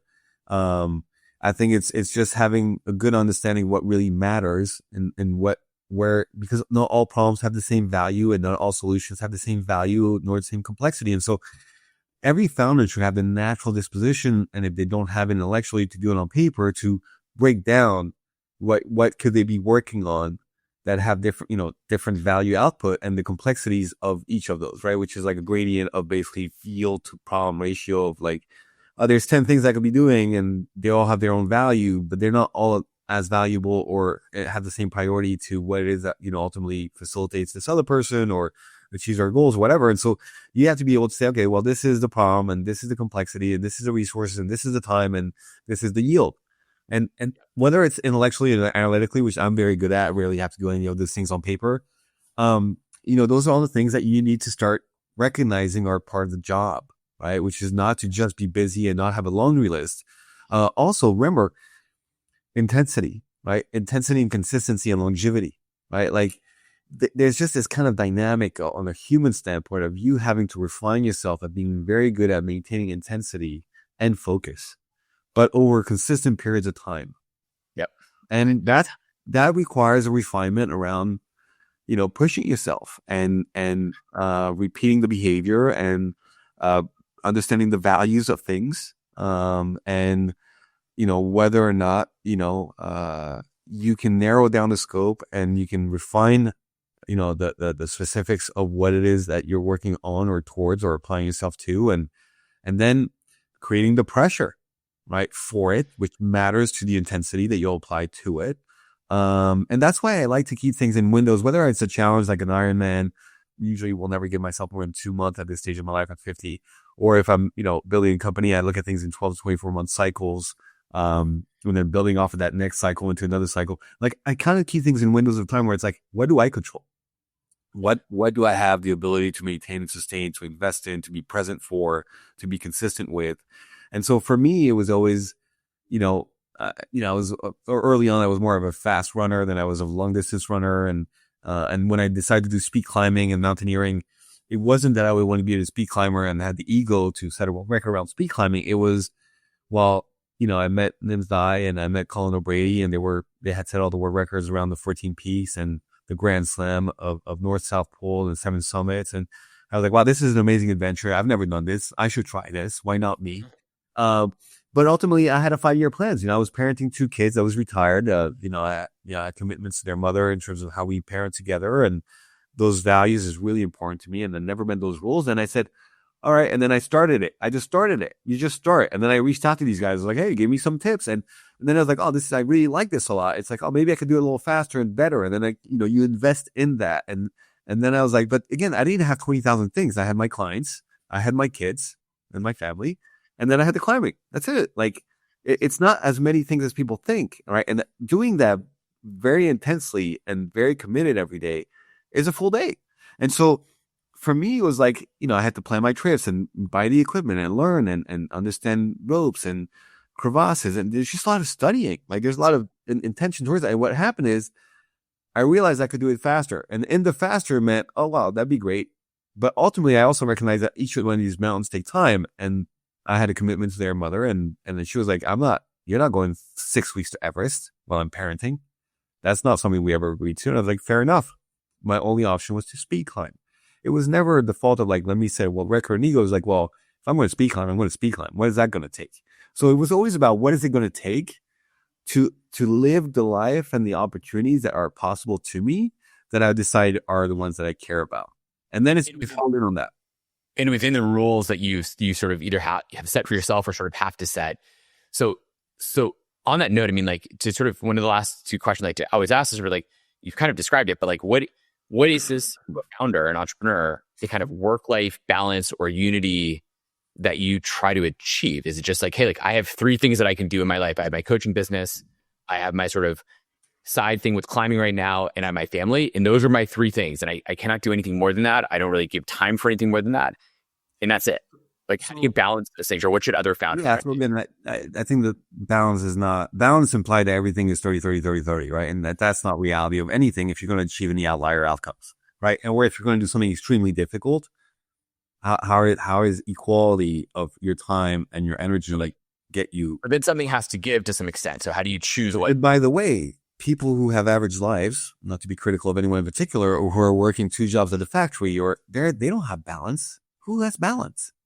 They're imbalanced in the life that they wish they didn't have, that they hate. Right. But unity is a term a little bit more. So So what it comes down to is like, are you working on the things that you really value and care about? And what you really value is ultimately your energy, your time, and your money. So that kind of speaks for itself and everybody else out there, even though people don't want to accept that and be accountable to that reality. If you're not with your kids, then something else somehow matters more to you. That's it. Like, I'm not saying that you don't have to work.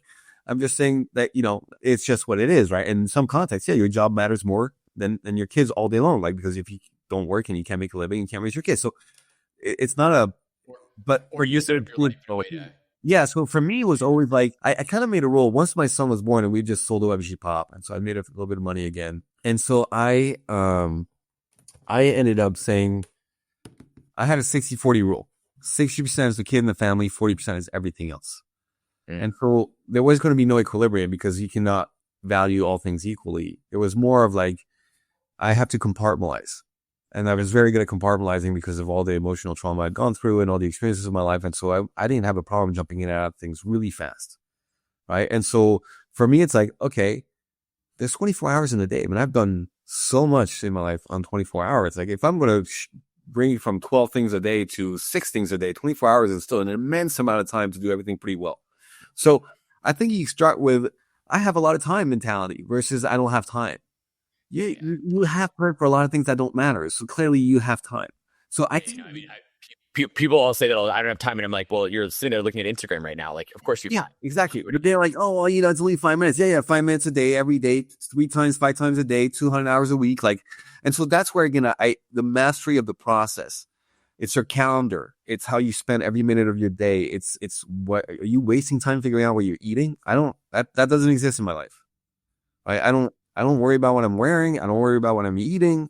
And believe it or not, that's a big consumption of time that people have. So it's like, okay, well, that's a choice, right? Like, so I try to not make things that don't matter so that I have the space for the things that do matter. And then I'm more focused on those things. I break them down, which is again, like, being with my kids always an enormous priority for me, no matter what. And whether I'm bringing them to business meeting or bringing them on trips or being there to pick them up at school, or it was always more a matter of how much of stuff do we need to have versus how much of time can I really spend with them? Because the sacrifice for more money is the time with them. So that's it. It's just that simple of a formula, right? To make more, I have to give more of them up. And that's just not something I care for. So yeah, if I wanted to fly the private plane, which even though I'm wealthy, that's not really the caliber of wealth that I have, in the sense of like, well, yeah, you could do that for 5 years and then you're out of money. But like, it was like, it's not worth it to me. Like what I would sacrifice to my kids today, the first 12 years of their life, to then make an extra 20, 30, 40 million bucks, possibly, that's just not worth it to me because I already made that money. So I'm not chasing money. I'm chasing living life of meaning and purpose and experiences that I have pride in, and that I value, and that has, legacy. So then it's like, okay, well then if it's not more money, then obviously I don't have to necessarily do a job or commit to the same amount of time to a work that delivers that kind of money, right? Because to be successful at a startup, it's going to take everything. And so if it's going to take everything, there's really only 3 things you can have. Maybe you have kids, maybe you don't have kids. A lot of people don't have kids, yeah. And so there's really just your health and work. That's it. Fuck everything else. Because it's just not that important. You'll get it back later. Right now, I don't think it doesn't mean that you shouldn't have your moments. It doesn't mean you don't need a good partner, or that you shouldn't have sex, or that you shouldn't have fun once in a while. It just needs to be like, okay, how much of that do you really need? Okay, if you go out twice a week or once a week with a friend, is that just enough for you? Is it just enough that ultimately you're not losing out where it matters the most in terms of some form of calibrating of your emotional structure, right? Like, because ultimately you cannot be alone all the time. You cannot not have sex ever. You cannot not have fun ever. Like, that's just not reality. But you also have to love what you do. And if you love what you do, then it's not work. And it's also, a blessing. And it's also grateful. And building a company is a privilege. Like, I'm not talking about the term privilege, in the sense it's been used recently. I'm just talking like, we're in America. We're the richest country in the world. Like, almost everybody is privileged, right? Like, I'm not saying there's not people in horrible circumstances, but we have, most of us have health, work, network, family, friends, right? Optionality. You got clean water, you got food, you got all these things. And it's really, no one really relative, right? It's the perception and perspective, right? So I always also, even when I was poor, I would remind myself that there's kids in Africa with nothing. And I'm still trying to figure out how to be a millionaire and build a startup. Even when I was homeless, right? And I would always be like, okay, it's not a real problem, because the real problem is that person over there. That's real. Like, that kid who's got to walk 20 kilometers to get some water, right, as a 6-year-old, like, that's a real problem. Like, you're still here trying to figure out how to build a startup, even though you're homeless. Like, that's the rich people problem. Even though I was homeless, it was about the framing of how I saw myself versus the victimization and the lack of accountability around what could I do about it. And that was really kind of like, it's always a big part of everything that I do. It's really like, I study a lot, I travel a lot around the world, and I study a lot, and I work in nonprofits, and whether it's kids with disabilities or orphanages, like, the framing and the context of life and relative to the fact that I'm 0.1% of 8 billion fucking people. Like, what problems do I really have? None. No, if I lose my health, that will be my problem.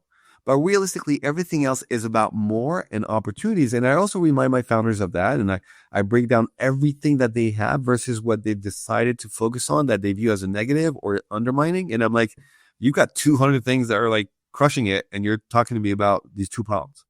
Yeah, totally. So what's sort of, no, I mean, like, the question I ask everybody at the end is if there's a single piece of advice that you could give to every single entrepreneur to achieve excellence and greatness, what would it be? I mean, is it around reframing your mind? Is it around perseverance? Is it around pushing a new boundary, setting new higher boundaries for yourself? Is it around prioritization? You covered so many different things. What is that one thing? If you could break it down into one single piece of advice, which is of course difficult on purpose, what would you say? Master courage. What you're mastering is courage every day. Courage to make hard choices, courage for accountability, courage to get up, courage to fight, courage to love, courage to fear. Falling in love takes courage. Because you're going to be vulnerable and you risk everything, right? Starting a startup is the unknown. It takes courage. And so somehow everything every day is at the inverse of what's best for you, is what's easiest for you, that's most undermining. And so it just takes courage to fight the battle is within. And to fight that battle every day with yourself, because you're winning or losing within your mind. That's where it's happening. And so it takes courage every day to show up for yourself, to want to fight that battle when you don't have to. Right? No, really, really well said. How do folks find you, Wilson? If they want to get in touch, they want to learn about your next speed climb, get lucky enough to have you as their coach, where can people find you? LinkedIn, most of the time. My Instagram is private, but my LinkedIn is where everybody kind of pings me. I'm also on Twitter, at Wilson Kriegel, and LinkedIn on Wilson Kriegel. And then I go from there. Most of my Instagram is my kids. For example, even the routines, like every morning since they've been going to school, I take a picture with them every morning. Right? I like that. I'm going to start doing that with my kids. It's a great idea. I posted yesterday. I was like, don't rush time. I was with my son last night and he got back. I put him in bed and we go back to tickling and he goes back. And the purity of those moments, the simplicity and the joy of it, it's going to be the purest moments of their life and of yours. And it will not last forever. And whatever it is that you think you're busy for, don't rush it.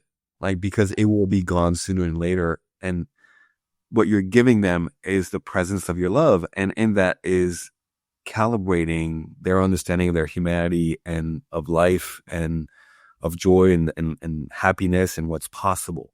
And so, don't rush it. That's on that note, which is hard for entrepreneurs to hear, to not rush it, because I certainly have that problem, and I'm sure many do. Thank you so much for the time. It's precious. All of our time is precious, and you giving me some of it right now into the folks listening is a gift. So thank you for that. Appreciate it. Wonderful having you on. I appreciate it. And yeah, I think it's just, whether it's a panel or this or, just giving back, you don't know. It's always uncomfortable for me, believe it or not, because I don't believe that I have anything that other people can't have, or that I know anything other people don't, or have done anything anybody else can't. But you don't know. And that's also what I've learned to just have to accept. It's just, you actually don't know. And a lot of people, a lot of time tell me like, hey, that really mattered, or it really matters, or it really, has an impact on me. And I'm like, but, so I it's a privilege, and I appreciate the opportunity. Yeah, absolutely. Thank you, Wilson. Thanks, Adam.